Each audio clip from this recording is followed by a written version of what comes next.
I'm gonna start my second life with the woman I love. I've filed for divorce, so get out."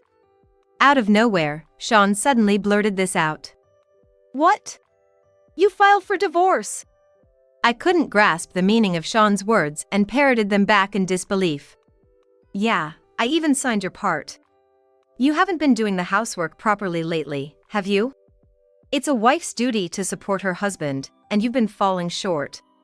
That's why I found someone new. It's just how things are, right? Okay, I'll start packing now." About an hour after I left the house, my phone began vibrating incessantly. It was a message from Sean. When I checked, it seemed he had called dozens of times in just a short while. Annoyed by the noise, I answered the phone. "Hey! What's going on? I didn't hear anything about this." Sean, oblivious, demanded an explanation. "It seems you've finally noticed. Just relax, the fun starts now. My name is Mirabelle Turner. I am a 48-year-old housewife. As a teenager, my dream was to become a fashion designer, and I convinced my parents to let me attend a design school for 3 years. But reality was not so kind, and I lost out in the harsh job market. My parents didn't say anything, but I was deeply shocked by this reality. Losing motivation, I worked part-time at a small local restaurant, but I couldn't give up on my dream and continued my design work on a small scale. The person who supported my efforts more than anyone was Madeline, a friend I met at design school. Madeline had dreams of one day owning her own brand and went on to work at a major design company. However, Madeline never boasted about her achievements and continued her relationship with me even after graduation, always being on my side. I found out that Madeline had quit her job about 5 years after we graduated. While I was still working part-time at the restaurant and had almost given up on my dreams of becoming a designer, Madeline contacted me. I had thought I wouldn't see her for a while, but I had accepted without doubt that she was just busy with work. However, the message from Madeline was unexpected. It was to tell me she had quit her job. When I asked her why, she revealed that there had been severe harassment at her workplace. Madeline, who had been noticeably beautiful since our student days, was envied by the women at her company and faced harassment daily. Fed up with these daily occurrences and due to physical and mental health issues, she decided to resign. "We might not be able to meet for a while." With those words, decades passed, and I lost contact with Madeline. Witnessing my best friend suffering firsthand, I completely gave up on pursuing a career as a designer. Around that time, I was drawn to Sean, who frequented the restaurant where I worked part-time, and we started dating, which probably brought a significant change in my emotions. Sometime later, we got married and began a happy life. A while after we got married, we were blessed with a daughter, and I had completely forgotten about my teenage dreams and even Madeline's existence. Since our daughter, Sarah, got a job last year, it has been just Sean and me living together. It's a mix of relief that parenting is over and sadness at being apart from my close-knit Sarah. It's a complicated feeling. Sean is capable enough to be a manager at a top company, and I'm aware that our marital relationship is reasonably good. Sarah played a significant role in mediating our relationship. Sarah enjoyed living at home so much that she was reluctant to leave until the end. Since she got along well with me, that was also why she couldn't decide to leave the house. However, to pursue her dreams, she had to leave, and she left home with tears. After Sarah left, I noticed that the conversations with Sean had visibly decreased. Sean was never much of a talker, but now, there's a kind of unpleasant air throughout the house. It's just a stagnation of the atmosphere, nothing visible for sure. Yet, I definitely feel a significant gap between us. Maybe it's because our daughter has become independent and it's just the two of us again, but there seems to be another reason. I had no concrete evidence, but that's how I felt deep inside. Supporting this feeling, Sean's attitude towards me has been getting worse day by day. I thought it might be inevitable with no conversation, but it's different when hostility is directed at me. "Hey, Sarah's gone and parenting is done. Can't you make a better meal?" Sean suddenly said this during dinner. Caught off guard, I was unable to hide my dismay, but all I could do was apologize. Since then, Sean has become even more aggressive towards me. Once you start thinking about it, even if you want to stop, you can't. I began to live my days constantly worrying about Sean. Would this make Sean angry? I hope I'm not doing anything that might annoy him. Such thoughts began to dominate my life. Mom, you seem a bit down lately, are you okay? Every time her company took a long holiday, Sarah would come home. That's when Sarah suddenly asked me this. Startled by her remark, I hurriedly denied it. Not at all. Maybe I'm just getting old? While I laughed it off, Sarah looked at me quizzically but didn't press further. Mom, remember you can always call me if anything's up? In the morning Sarah was heading back to her place, she said to me with concern. For a moment, I almost cried out for help, but my rational side wouldn't allow it. I'm fine, Sarah. You just have to be careful out there. I said this bravely and watched as Sarah returned to her home. Though I had been careful not to let Sarah notice, a devastating truth that would shatter my heart was about to be revealed. I had discovered that Sean was having an affair with another woman. The suspicion started from a trivial doubt. As usual, when I threw Sean's dress shirts into the washing machine, I noticed a faint scent of women's perfume. I thought it might be from a work-related social gathering, but it seemed that was not the case. I started to suspect because I smelled the same scent on Sean's shirts every day. It's unlikely he would be going to such places every day. If so, he must be going on his own. At that moment, my small curiosity turned into a desire for revenge against Sean, who always attacked me. I wanted to catch him in his weakness and get back at him for everything. But my plans crumbled easily. After leaving work, Sean headed to a condo. I could only confirm from a distance, but the person who came out to greet Sean after he rang the doorbell was undoubtedly a woman. Without any hesitation, Sean disappeared into the woman's place, and he did not come out for several hours. After seeing Sean leave the woman's place, I ran home, overtaken by emotion. Although I hadn't done anything wrong, my heart wouldn't stop racing, and before I knew it, tears were streaming down my face. From that day, I fell into a state of extreme apathy. Realizing this couldn't go on, I dragged myself to the hospital, where I was diagnosed with depression. Living with Sean gradually put a strain on my heart, and the shock of his affair led to the onset of my illness.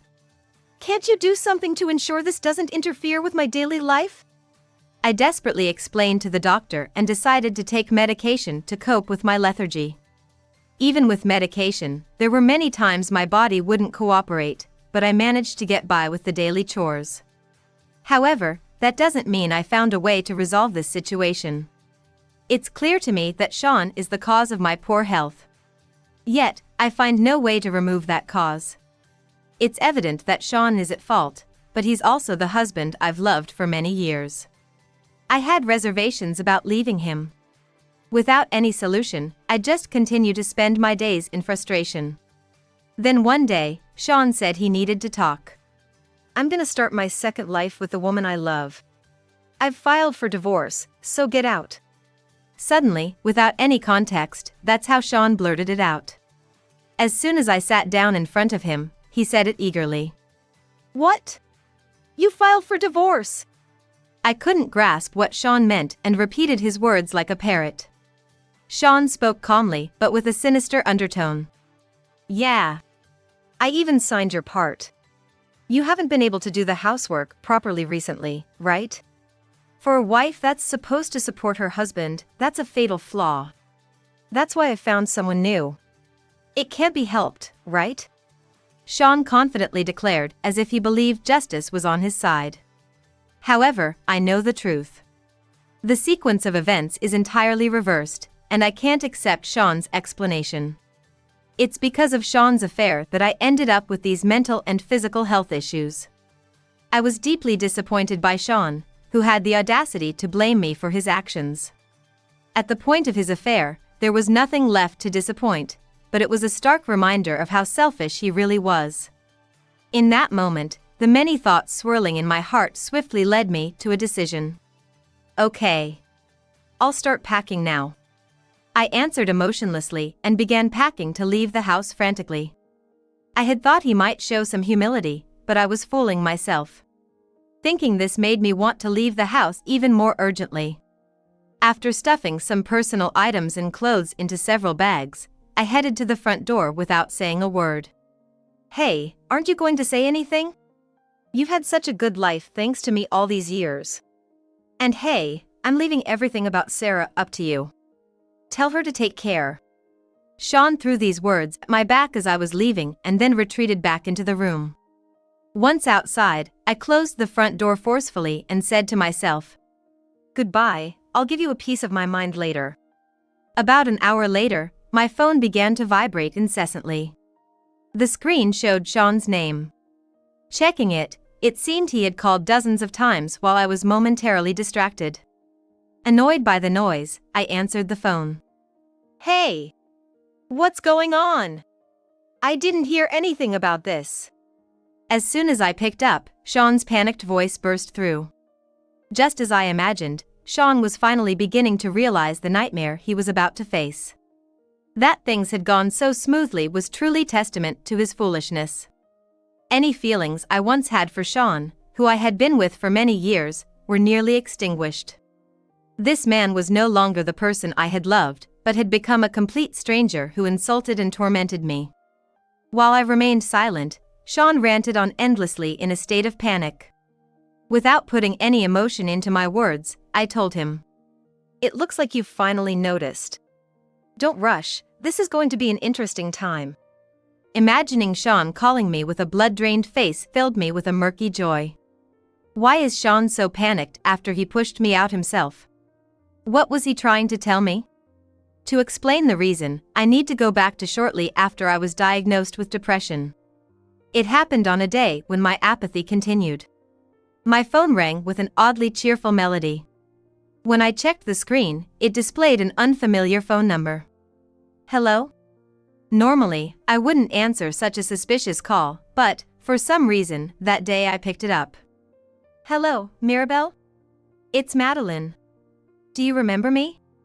Hearing the familiar voice and name, I inadvertently dropped my phone. Hurriedly picking it up, I quickly responded. "Madeline? Is that really you? It's me, Mirabelle."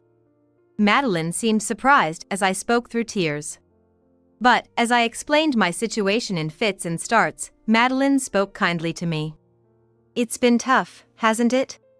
I'm sorry for not reaching out sooner. Actually, I've also been struggling with depression for a long time. That's why I couldn't get in touch. But I've always been thinking about you in my heart."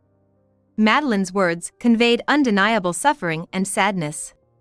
To think, Madeline was suffering from depression just like me. Now, I can painfully understand the feelings of Madeline, who couldn't contact me for so long.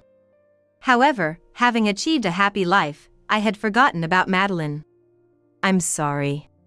Before I knew it, Madeline and I were both apologizing to each other through tears.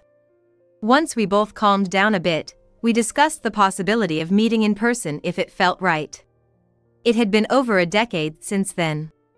Neither our appearances nor our inner selves could likely remain the same as back then. Having endured the same suffering, we understood well what a burden this reunion could be. But, we decided to overcome it. We set a date and promised to meet again. On the promised day, I felt a nervous excitement I hadn't felt in a long time, restless from the morning. Having not cared about my appearance since falling ill, I even struggled to apply makeup. I found myself laughing a bit madly for the first time in a while. I didn't know why I was laughing, but I felt somewhat lighter inside. When I arrived at the meeting place at the agreed time, Madeline was already there. "Madeline!" Before I knew it, I was calling out her name loudly. Noticing me, Madeline waved back with a smile. It was our first meeting in decades, but Madeline seemed the same as ever. Of course, that couldn't literally be true, but the aura about her felt unchanged. "Mirabelle, it's really been a long time." As Madeline approached, she hugged me tightly. I hugged her back just as strongly. Rejoicing in our reunion, we walked into the restaurant Madeline had reserved. Expecting some intense conversations, Madeline had chosen a place with a quiet private room. As we were seated in the private room by the waiter, we ordered coffee. "Have I aged a lot?" Madeline asked with a mischievous smile. The air around her felt the same as it did back then, but now that we were sitting face to face in calm, I realized, just as Madeline said, that indeed we both had aged. Yet, Madeline still looked beautiful, much younger than her age. "When you say it like that, it almost sounds like you're bragging." I responded with a laugh, surprised that I could still joke around. We continued with casual conversation for a while, but when the coffee arrived, Madeline became serious. "I'm sorry to bring this up after so many years apart."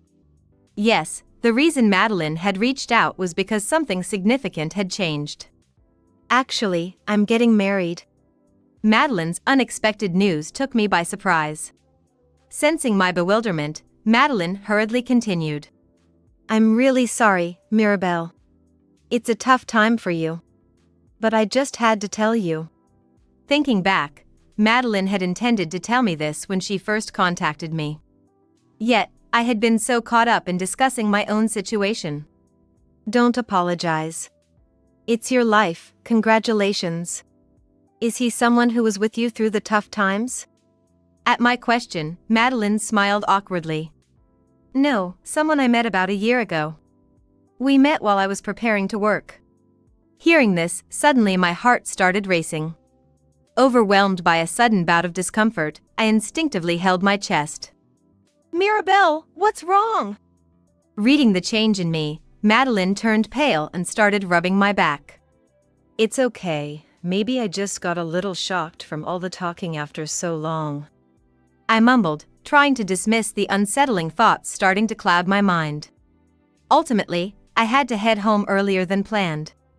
I kept apologizing to Madeline as I hurried home, haunted by a disturbing thought. The thought was that Madeline's fiancé might be Sean. When Madeline and I reunited and hugged, I smelled a scent that I had become familiar with almost daily over the past year. At first, I thought it was a coincidence, but as Madeline spoke of when she met her fiancé and other details, my suspicion turned into conviction. This realization made me suffer even more, but it was clear from her demeanor that Madeline was unaware of Sean's and my connection. The caring Madeline who had always worried about me would not knowingly cause me such pain. I was left with nothing but my troubling thoughts, unable to do anything. Yet, I could not bring myself to shatter Madeline's happiness by revealing the truth. Then, Madeline contacted me again. "Mirabelle, I've realized everything." It was a trivial incident that made Madeline aware of the relationship between Sean and me. "I met your daughter yesterday," she said, revealing a shocking detail. After dining out with Sean, Madeline was approached by a woman who suddenly called out to him. "Dad? What are you doing here?" I later found out that Sarah had returned secretly to celebrate my birthday. At that moment, she coincidentally ran into Madeline and Sean in town. When Madeline confronted Sean, he apologized for having kept it a secret that Sarah was his daughter from his previous marriage. However, Madeline did not believe Sean's words. Because Sarah, whom she met by chance in town, was the spitting image of a younger me. At that moment, Madeline connected all the dots and understood everything. Why did I suddenly start suffering that day? Madeline, without absolute certainty, reached out to me. And after hearing what I had to say, she realized her suspicions were correct. "Mirabelle, I've done something irreversible. This isn't something that can be fixed with an apology." Madeline spoke through tears but did not use the fact that she was unaware of Sean's and my relationship as an excuse. On the contrary, Sean had even hidden the fact that he was already married. Madeline was a victim just like me. "And yet, Mirabelle, you thought of my feelings and said nothing." I accepted Madeline's tearful apology and made up my mind. "Madeline, we can't just let this go, can we?" Sean believes that Madeline has forgiven him. He also believes he has successfully deceived Sarah. He suggested they should marry right away to prevent Madeline from having any suspicions. "He took everything from us. Let's take everything from him as a payback. That's how Madeline and I decided to seek revenge on Sean. Pretending not to know everything, Madeline and I meticulously planned to corner Sean into a situation he couldn't escape from, and we waited for the day I was declared divorced by Sean. Yes, Sean was being manipulated by us. After I left the house, I contacted Madeline. It's over now. He filed for divorce on his own. I confirmed with the lawyer just in case, and the divorce has proceeded. Upon hearing this, Madeline sent Sean a message. I cannot marry someone like you. I am Mirabelle's best friend. When Sean received the message and tried to call Madeline, she had already blocked his number. In his panic, Sean tried to contact me. As planned with Madeline, I headed to her condo. It wasn't the room Sean used to visit, but a new one Madeline had rented. When that guy had been in the other room, it felt creepy, so I moved out quickly. Madeline said self-deprecatingly when I asked her why. This decision was undoubtedly made considering my feelings. I was deeply thankful for such thoughtfulness from my best friend. When I arrived at Madeline's condo, Sarah was there too. After that, I confessed everything to Sarah. Having heard the story from Madeline and me, Sarah agreed to join us in our revenge against Sean. Really, he's the worst. I don't even consider him my father anymore. He'll pay for the mental stress he caused his daughter. Although it was regrettable that our conversation turned out this way, the three of us laughed a lot that day. Despite our wounds, we comforted each other and talked about what lies ahead. A few days later, we were ready to confront Sean at his house. Sean was shocked by our visit, but we entered the house without hesitation. I called your office several times, but why didn't you answer? Madeline started, causing Sean's face to turn red. So it was you. Because of you, the reputation I built is now crumbling. In fact, Madeline had called Sean's company posing as his fiancée several times. Since it was known inside the company that Sean was married, the rumors spread quickly and became problematic. The CEO is considering disciplinary action because of you. How are you going to take responsibility for this? What responsibility? Whatever happens at your company is all your own doing. Do you even realize what you've done? Do you understand how many lives you've messed up? As I raised my voice, Madeline and Sarah also chimed in with their protests. That's right. It's like marital fraud. We're going to sue you. How could you show such disgrace in front of your daughter? That's abuse. We're suing. Under the relentless barrage of our accusations, Sean's face grew increasingly pale. He had not anticipated being so harshly criticized by us while already worried about his company. The threat of legal action sent him spiraling down to hell. Please! I'm begging you! Don't make me suffer any more than this! Realizing he had no way out, Sean began to apologize. With tears starting to well up in his eyes. Stop with those cheap tears, they're worthless. Madeline said coldly, looking down on Sean as he knelt on the floor. Don't embarrass yourself further in front of your daughter. Accept what you've done and prepare for the consequences. My words seemed to be the final blow, and Sean collapsed to the floor, sobbing. Let's go. I said as I informed Sean that I would be filing a lawsuit, and led Madeline and Sarah out of the house. In the days that followed, Sarah and I stayed with Madeline. Our anger towards Sean remained unabated, and we had no intention of dropping our lawsuit against him. We all agreed we never wanted to see Sean again, and our claims were to be communicated through a lawyer. With such perfect evidence and his clear fault, it looks like we can really take everything he's saved up with. Our female lawyer remarked while preparing for the lawsuit, though it was clear she was struggling with the complex case. Since then, he's supposedly been so shocked that he's fallen ill and been hospitalized. All of it brought on by himself, and now he finds the convenience to be hospitalized. Excuse me. The lawyer was speaking gleefully but suddenly stopped herself. No, you're absolutely right. Compared to the suffering he caused us, it's still not enough. But we'll make sure he pays us back in tangible ways. As I said this with a smile, everyone else joined in with laughter. Though Sean was Sarah's father, and I was concerned about her, she was stronger than I had imagined. Sure, he may be my father, but I have no lingering feelings for him. His existence won't impact the life I choose to lead. As a mother, I was filled with joy, yet I couldn't help but feel sorry. But I was also proud of Sarah's strength. As planned, the trial proceeded, and we managed to take literally everything from Sean. Just as he had feared, he lost his standing at work and received a demotion. The three of us rejoiced at this report. Being demoted was far more tormenting than being fired. Despite having a family, he meddled with another woman, and his actions led to hefty alimony demands. Now he must continue to work, subjected to cold stares and disdain. Unable to quit because of the alimony payments he owes us. It's truly a living hell. It seems our confrontation shattered his spirit, but now he will finally understand how much suffering Madeline and I endured. From now on, he should live with the guilt of his actions. Having lost the trust of those around him, no one will want to help a betrayer. This was the end he faced for harming others. As for us, in contrast to Sean, a bright future awaited. Despite a long battle with illness, Madeline had been preparing to start working again.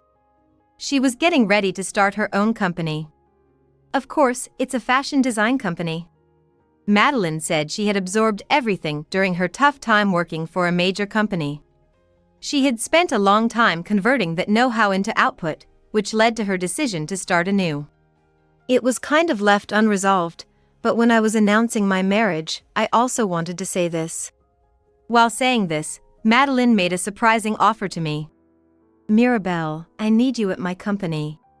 I've decided that a long time ago, so will you help me? With those words, Madeline reopened the door to my once-forgotten dreams. Even more surprisingly, Sarah was also involved in this plan.